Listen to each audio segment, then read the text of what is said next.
نحمده ونصلي على رسوله الكريم أما بعد بسم الله الرحمن الرحيم. مرحبا بكم في لقاء جديد من لقاءات دروس اللغة العربية.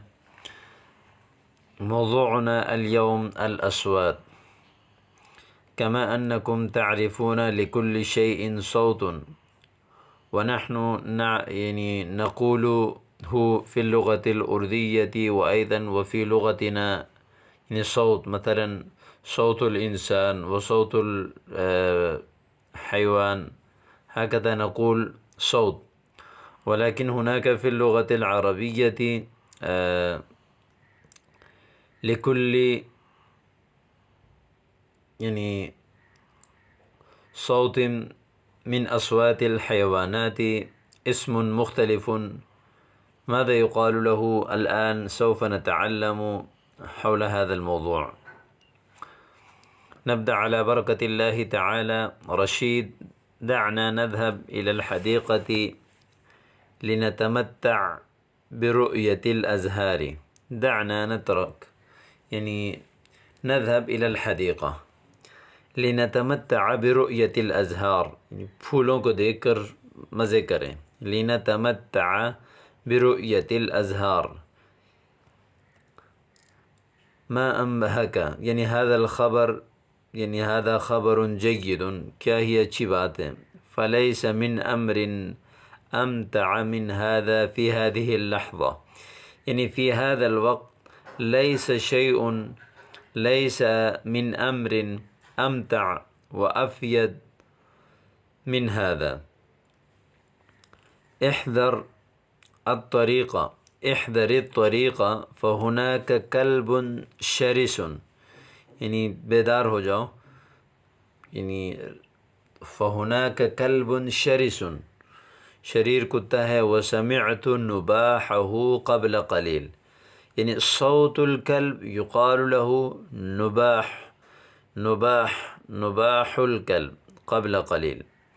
لا تبالي، فأنا لا أخاف من نباح الكلب أو عواء غيره. عواء غيره عواء أيضا معنى صوت الكلب يقال نباح الكلب وعواء الكلب. أتعرف لأي طائر هذه العقعقة التي نسمعها؟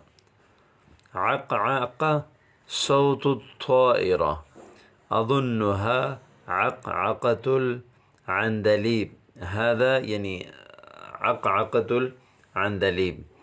يبدو كذلك الحديقة مملوءة بأصوات الطيور، فهدير الحمائم.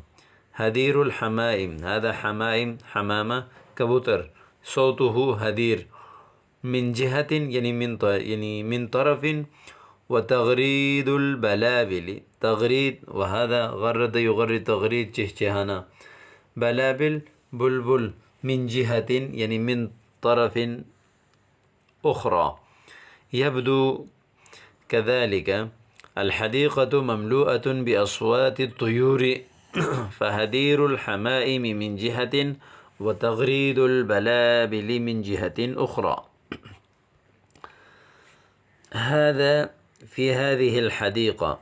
أما في حديقة الحيوانات فقد تسمع زئير الأسد وزمجرة النمر.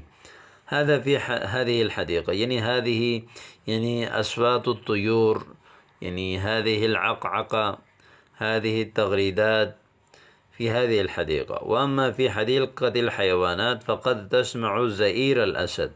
صوت الأسد يقال له الزئير، وصوت النمر چیتا يقال زمجرة. جيد. وهناك نسمع نهيق الحمار. صوت الحمار يقال نهيق. وصهيل الحصان، صوت الحصان، گھوڑے کی آواز. ونعيق الغراب، صوت الغراب، کوے کی آواز. وهي غير مخيفة، نهيق الحمار وصهيل الحصان ونعيق الغراب وهي غير مخيفة، ڈراؤنی نہیں ہے. صدقت وزد على ذلك نقیق الضفادع ومواء القطط. نقیق الضفادع مینڈک کی آواز، ومواء یعنی ومواء القطط، مواء القطط یعنی بلی کی آواز، یعنی اس کو بھی اضافہ کریں، یہ بھی ڈراؤنی نہیں ہے. الاصوات. اب دیکھیں صحیت یعنی صحیل الخیل، نحیق الحمیر، نعیق الغربان. نعیق الغربان یعنی کووں کی آواز. نقیق الضفادع، رغاء الجمال اونٹوں کی آواز. وثغاء الغنم بکریوں کی آواز. فحیح الافاعی سانپ کی آواز. تغرید العصافر، قرقرۃ الدجاج مرغی کی آواز. صیاح الدیکہ مرغے کی آواز. کبکبۃ الخنازیر، زئیر الاسود، زمجرۃ الفہود، مواء القطط، نباح الکلب. عواء الثعالب یعنی بیڑیے کی آواز. خریر الماء پانی کی آواز. صریر الاقلام والابواب قلم اور دروازے کی آواز. خفیف الریاح، حفیف الریاح ہوا کی آواز. نشیش الماء او الزیت عند القلی پانی اور تیل کی آواز جب ان کو یعنی پکایا جائے آگ پر. او اللحم عند الشی یا گوشت کی آواز جب اس کو بھونا جائے. بقبقۃ الماء عند انصبابہ پانی کی آواز جب وہ اوپر سے گر رہا ہو. تو یہ ساری آواز کے بارے میں آج آپ نے پڑھا، ان کو بھی آپ نوٹ کر لیں، یاد کر لیں، تاکہ مشکل جگہوں پہ جہاں بھی کوئی ایسے عربی تعبیرات میں یہ چیزیں آئیں تو وہاں آپ کو پریشانی نہ ہو اور یہ تعبیرات آپ کو یاد ہوں.